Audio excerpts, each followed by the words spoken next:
The Book of the Damned, by Charles Hoyfort, Chapter 16F. Nature, Volume 22, page 64.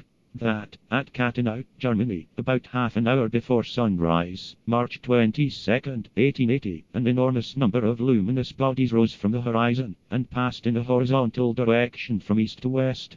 They are described as having appeared in a zone or belt. They shone with a remarkably brilliant light.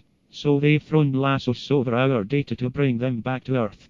But they're lassos that cannot tighten. We can't pull out of them. We may step out of them, or lift them off. Some of us used to have an impression of science sitting in calm, just judgment. Some of us now feel that a good many of our data have been lynched.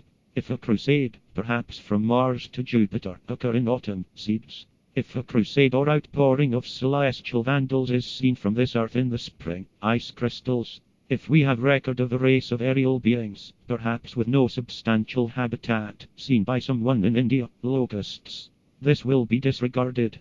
If locusts fly high, they freeze and fall in thousands. Nature, Volume 47, page 581. Locusts that were seen in the mountains of India, at a height of 12,750 feet, in swarms and dying by thousands.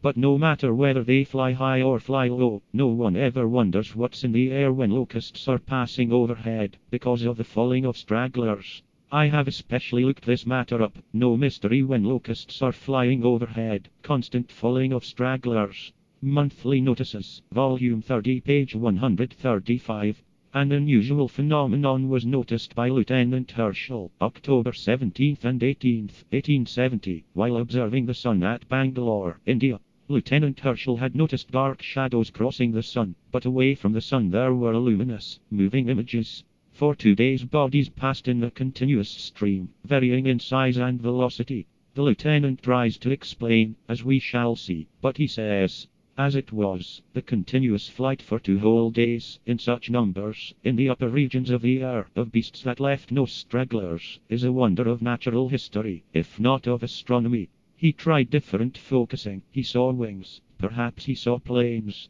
He says that he saw upon the objects either wings or phantom-like appendages. Then he saw something that was so bizarre that, in the fullness of his 19th centuriness, he writes, there was no longer any doubt. They were locusts, or flies of some sort. One of them had paused. It had hovered. Then it had whisked off. The editor says that at that time countless locusts had descended upon certain parts of India. We now have an instance that is extraordinary in several respects. Super voyagers or super ravagers, angels, ragamuffins, crusaders, emigrants, aeronauts, or aerial elephants, or bison or dinosaurs, except that I think the thing had planes or wings. One of them has been photographed. It may be that in the history of photography no more extraordinary picture than this has ever been taken.